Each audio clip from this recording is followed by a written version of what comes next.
Hi.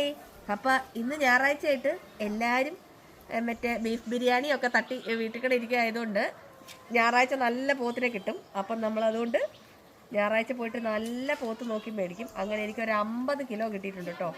നല്ല അടിപൊളി പോത്തിനെ കിട്ടിയിട്ടുണ്ട്.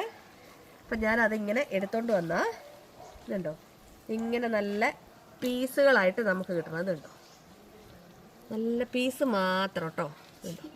ഇങ്ങനെ പീസ് മാത്രമായിട്ട് എടുത്തോണ്ട് വരിക. എന്നിട്ട് വേണം നമുക്ക് എന്ത് ചെയ്യാൻ, ഈ വലുപ്പമുള്ള പീസുകളാണേ. എന്നിട്ട് വേണം നമുക്ക് എന്ത് ചെയ്യാൻ, കൂടുതൽ ഡെക്കറേഷനൊന്നുമില്ല, ഇടിയിറച്ചി ഉണ്ടാക്കാൻ ഉപ്പ് തിരുമ്പി വെക്കണം. അപ്പോൾ ഇതിനി ഒരു 7 ദിവസം കൊണ്ട് നമ്മുടെ ഏത് പരുവത്തിലെത്തും, നമ്മുടെ ഇടിയിറച്ചി പാക്കറ്റ് എന്തായാലും എല്ലാവരും എപ്പോഴും കണ്ടിട്ടുണ്ട്, ആ പരുവത്തിലെത്തും. ഞാൻ വേണേൽ ഓർമ്മ കാണിച്ചു തരാം നിങ്ങളെ.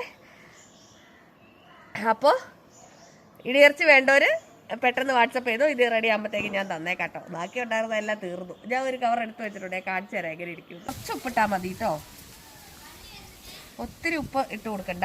ഇത് നല്ല പോലെ നമുക്ക് തിരുമ്മി സെറ്റ് ചെയ്യാം.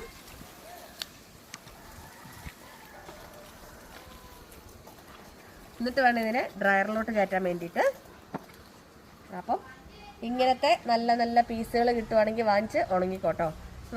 ഉണക്കാൻ പറ്റാത്തവർ എന്നെ വിളിച്ചാൽ മതി. നിങ്ങൾക്ക് മറ്റേ റെഡിയാക്കി വെച്ചേക്കുന്ന കാണണ്ടേ. അപ്പം ഞാനിതൊന്ന് തിരുമ്മി ഡ്രയറിൽ വെച്ചിട്ട് നിങ്ങളെ എടുത്തുകൊണ്ട് കാണിക്കാം കേട്ടോ.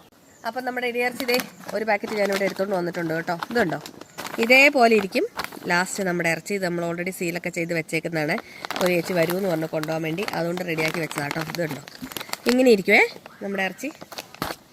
ആ ഇറച്ചി സെറ്റായി വരുമ്പോൾ ഇങ്ങനെ ഇരിക്കും. പക്ഷേ 1 കിലോ ഇങ്ങനെ ആക്കി വരണമെങ്കിൽ 5 കിലോ ഇറച്ചി വേണം കേട്ടോ. നമുക്ക് 1 സ്പൂണൊക്കെ ഇട്ടാൽ മതി. നോൺ വെജ് നല്ല അടിപൊളിയായിട്ട് കഴിക്കാം കേട്ടോ. അപ്പോൾ ഇടിയിറച്ചി വേണ്ടവർ വാട്സപ്പ് ചെയ്തോട്ടോ. ബൈ.